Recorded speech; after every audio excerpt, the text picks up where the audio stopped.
Good evening to everybody joining this session, and especially, of course, to our special guests, Kesavan and Navia. This is the final session of today being Friday, the cap day of Devtoberfest, week 3.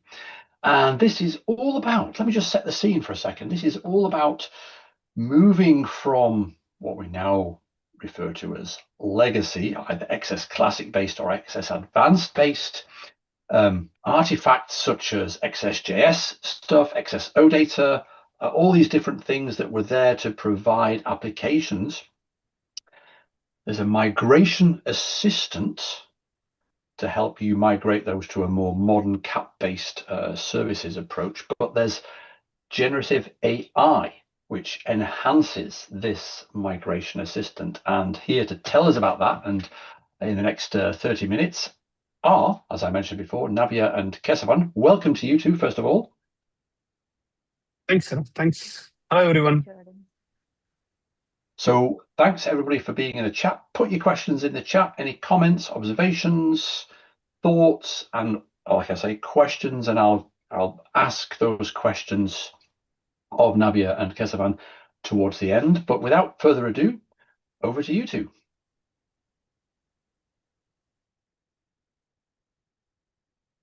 Okay, so welcome once again, colleagues. So we are going to have a session on Joule-based SAP HANA application migration assistance. So before getting into the topic, so let's talk about the problem statements a little bit more. So when SAP HANA launched and the developers were more curious on how we can consume the full power of SAP HANA, SAP came up with an SAP XS, which is classic version, to directly write JavaScript codes directly inside the HANA and make it to run. Boom. And in over a decade of time, SAP XS advanced version also being launched, and it's a huge win for customers and as well as partners to develop their business applications right inside their DB and enjoy the power of SAP HANA cloud as well. But over the period of time, the technology evolves, and you know how AI is moving, the same way the technology and the frameworks has been evolving. So now where we are at. So we have to do some migration activities. The code, as we call it as legacy code, which been written years and years ago, has to be migrated to latest technologies. So if you take any application layer, you will have 3 things. One is database, service layer, and the UI. So database, we all know our beautiful SAP HANA, and we have our service layer, which is comprises of XSODATA, XSJS, and XSJSLIB files. And UI, we have an UEFI layer for it. Now, how the migration, or what is the newest technologies which we want to migrate or we want to switch to stay in the trend? So as we know from SAP HANA, between on the cloud to be SAP HANA cloud, where you have to have the table, calculation views, and procedures. Under the service layer, it's all nothing about CAP objects or maybe Node.js or Java, which we call it as OData and CDS files. And directly you can write the native JavaScript files. And on the UI layer, we have our Fiori elements to do so. So now how the migration going to happen? So initially there was a tool which has been built to support this HANA DB migration, which they call it as a migration tool or something. You can name it as thing. It's a kind of a simple kind of a scripting language which helps to take the data and convert into artifacts of SAP HANA Cloud. And for service layer, yeah, we don't have an option that time. So we have to rewrite entire XSODATA, XSJSLIB files into CAP native objects. And on the service layer, we have to adopt based on the design term artifacts to adapt to like annotations and things to adapt to query elements. Now, what's been or hectic or difficult in this process? So first at the DB layer, the migration tool which has been launched, getting old and old, and the data libraries which been used to build are getting outdated. And even after migration tool, there are post-manual migration steps which needs to be followed, and it's becoming little hectic for the end users to consume so. And on the service layer, as we told, we have to rewrite entire application layer of service layer from XSODATA and XS or Classic into CAP Node.js framework. So in such case, we need developers or the people who knows both legacy XS and as well as native CAP objects. So which is going to be a very difficult job in this nowadays.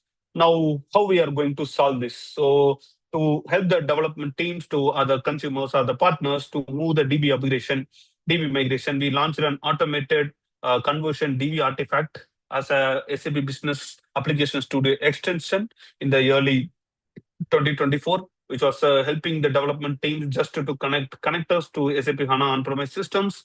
And with just a few clicks and by connecting their containers, you can directly migrate to SAP HANA Cloud artifacts. And not only that, all those post-migration activities which were previously done by manually will completely taken care by this bash extension. And we know they got evolving in from 2020 to 23, and we had an idea of why can't we help the teams to migrate service layer also, which is like rewriting the business logic into CapNair.js. So that's where we built this extension along with this HANA Cloud DB extension, which is purely based on SAP Generative AI using the latest models, and then help the customers to move from XSODATA to Cap. And this we launched latest in June 2025, and we see a surge of customers and partners who is really adopting it and trying to convert their old data, XSODATA artifacts into Cap Node.js artifacts. So in this way, we provide a seamless conversion from DB and as well as service layer. And if you talk about the UI layer, we already know it's about the Fiori Launchpad and Fiori elements through which we can adopt. So without further delay, now coming to how the service layer migration happens, because that's the magic happening, right? Now we have, if you take a simple example of XSODATA or XS objects, we have an XSODATA file, XSJSLIB and XSJS. Let's have 3 artifact files in old version. Now let's say we want to use it in CAP, how the structure or the file conversion will look like. So we try to retain the same structure and the folder directories. If you have multiple kind of folder structures, we try to keep the same path so that the routing will be easier for you when you want to adopt in the UI layer. So as we all know, we have service CDS and service JS files, which has the definition and implementation of the core XSODATA. And all XSJS and XSJSLib will be rewritten in JavaScript and will be placed under a custom handlers directory. Now there will be a separate custom service CDS and custom service JS dedicatedly to handle these custom handlers. And there will be a root index CDS, which will act as a main body to route all the service definitions. So over to you, Navya, for a quick demo. Yes, Keshav, thank you.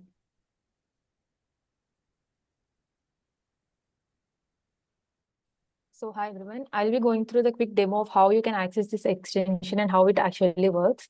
In order to access this extension, you need to have a build code plan in your sub account, and you have to have your business application studio upgraded to a build code plan. So once you access the business application studio, you have to create a dev space in it.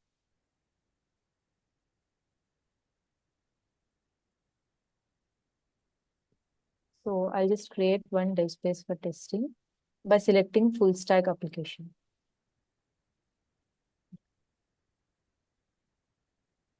The extension we are talking about is SAP HANA Migration Assistant. So you can select this as well.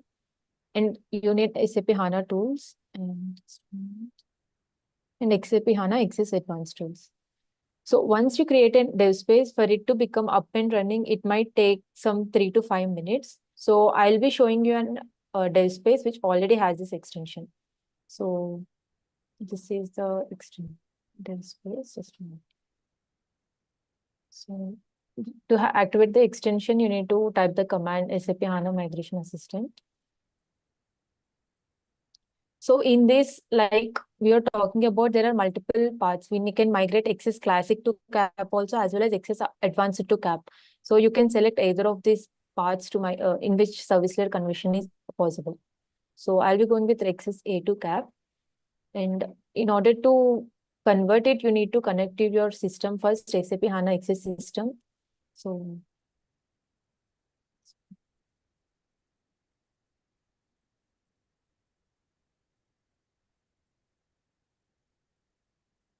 here the project that I am taking is an XSA project.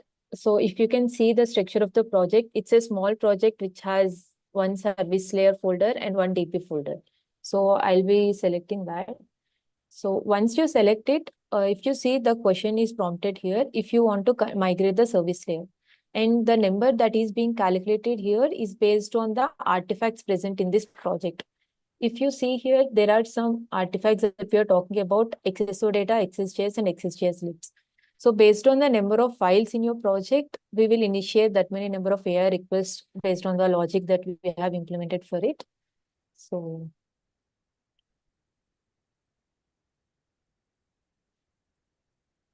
once you click on yes, and since, as I've already mentioned before, this is a build code plan, so you need not create your credentials of your own through AI Core instance. Everything is available in the dev space already because it has the plan of the build code. So select the DB container that you want to migrate. So this extension involves both the DB layer as well as the service layer. So service layer is the new feature that has been integrated. So since it has some 22 AI requests, it might take about 5 minutes for the conversion to happen. So I'll show an converted CAP project through this extension only. So if you see the structure of the source and the XSA CAP convert, the structure is being maintained as the same. So for the service layer conversion, we'll be creating a folder called SRV. And as Keshwan has already explained the directory structure of the conversion from XSA to CAP or C to CAP, we'll be having one main entry point called index.cds, which will be exposing all the service CDS files in your project. So if you see, the directory core XSJS is being implemented as is in the CAP also. So let's take the service CDS that's being generated. So if you see here, the XSODATA files will be converted into CDS files. So I'll just take an example of an XSODATA and show the conversion of how it is being done into CAP. If you see the PO work list, the service name is there and some entities are being exposed as well as some associations are also there. So let's go through the service CDS. This service CDS aggregates all the XSODATA files in that particular directory. So all the XSODATA files here will be present in one service.cds and will be exposed as services. The XSODATA we are talking about is the PO work list. If you see, all those entities are being exposed under this service, and whatever associations are present, those are also being implemented in CAP. And the entities that are being exposed, since it already has a DB integration, we will be importing the DB modules as well. So you need not be worried about where are the entities coming from. So once this is done, you can access your service through these route endpoints. And the other artifacts we have are XSJS and XSJSLib. So to expose the XSJS files as an endpoints through the end user, we are creating one custom file. Then it's named as custom service. So that CDS will expose all those XSJS files present. So, and also if you can see here, you will know where is the conversion being happening from through the comments also. So we'll expose all the XSJS files, PO worklist query and PO worklist update. And the custom service JS will have the implementation of it. So if you see here, the XSJS files are being converted into JavaScript files. The handlers directory will have all the JavaScript files of the logic implementation and everything. So this directory will have the implementation logic of the XSJS files. And the XSJSLib files will have a one-to-one conversion from this directory to a handlers directory.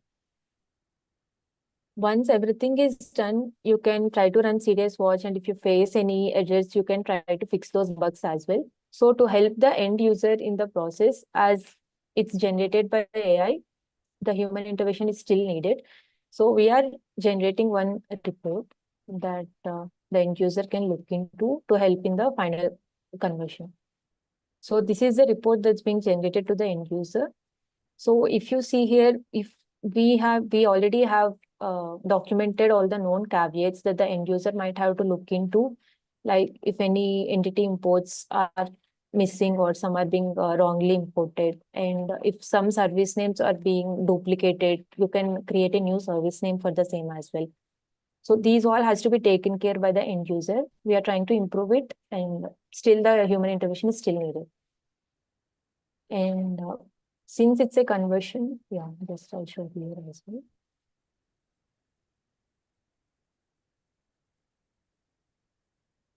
Since it's a conversion from file A to B, if you want to know where your file is being converted into, you can see what are the destination path that the file went into. For XSODATA, it's converted to CDS as well as the JS and all this. And if there are any additional inputs that we want to give to the end user, we'll be mentioning in this JSON as well. That's it from the demo site. And if you have any queries or if you want to try the hands-on, please go through these samples, GitHub samples, and scan the QR for the same. If you have any queries or any feedback regarding the extension, please raise a ticket to this. Thank you, everyone. Yeah. So as you all know, when the LLM models gets evolved, we are also evaluating the new models and trying to bring as part of the same best extensions so that as developers, our day by day effort gets reduced. So it's in an improvement phase. So feedbacks and any reviews on the existing extensions are most welcome so that we can improve together and help the migration journey of converting old legacy applications into latest technologies. Thank you, everyone. That was fantastic. Thanks, Navia and Kesavan. There are no questions in the chat, but that's okay because I have a couple of questions. Yes. I managed to share the first URL that was on Navia's last slide there, the URL to the XSC cap migration repo in the SAP samples, but there was another URL on that slide that was slightly longer. Can you just go and share your screen again, and I can type that in and share it with the people here in the chat. Yeah, sure. XSA using base extension. Okay, yeah, XSA. Yeah, one is for XS Classic, another is for XS. Yeah. Okay, brilliant. Thank you. Actually, while you're still sharing your screen, Navia, I did have a question. I was just trying to get my brain around the converted assets. When you were looking in, if you share your screen again, if you were looking in the service.cds file, can you just bring that up for a second? Yes. Yeah, I was trying to sort of resolve in my small brain those using statements between lines 4 and line 9, because there's an awful lot of up one directory, up one directory, up one directory, up one directory. So I can't figure out where that is pointing to. I know that, of course, the location here has a whole load of directories, directory path in the path. But where does that go to? If you click on this, you'll be directed directly to the CDS files in the DB folder as well. So the thing is, so it is in the same project. So the customers, if at all the converted DB, so if a customer do the DB migration as well as do the service layer migration, obviously DB also will be in the same target directory. And we try to place all the service layer inside a lib and then the same directory which was existing in XS Classic or under advanced in the SRV directory. So we try to route back to the one step down to the DB folder. That's why you see an relative path. Yeah. So if at all the DB is in a different project or altogether, you'll see a complete absolute path, Adams. Perfect. So I saw so many ... I thought it was going so far back it might be on somebody else's PC. It's like way up there. Yeah, that's also cases where our customers we have seen cases where they have different data directory structure. I mean, they group the XSODATA files based on their business use cases in the directory, which at the end goes for a path /product/ something like that. So we want to follow the same path so that when they want to migrate UI to Fairy elements, it's simple. They don't need to change the route in their UI. That's the motto. Yeah. Okay, fantastic. And the other question I had, thanks Navia for sharing your screen. The other question I had, right at the end, I think Kesavan, you said, or Navia, you said, you're looking for feedback. So how can the folks out there get feedback to you? Should they raise an issue in one of these repos here or what? Yes. Yeah, we have a component, dedicated component, SAP component. So maybe, Davya, can you share your screen? Should I paste in the chat as well? No. Yeah, he will. I think. Yeah. You can share your screen. It's fine. So we have a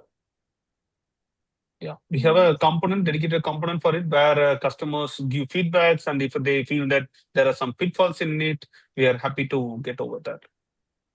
I'm just typing that in now. MIG. Yeah. And for those developers out there who are not working at customers, but they're independents and so on, who may not have access to raise an item on this component, can they raise an issue on the repo? Yes, they can raise direct GitHub issue on the repo as well. Fantastic. Yeah, that's brilliant. So, Navia, Kesavan, thank you so much for sharing that. That was nice, short and sweet, which is what I like. It's a great insight as well, and like you both said, it's a work in progress. So you're looking for feedback. Looks like great work so far. So thanks very much. Thank you. Thanks everyone. Thank you, Thanks Adam. everyone. Bye bye. Okay, thanks everybody for watching. Bye for now. Mhm.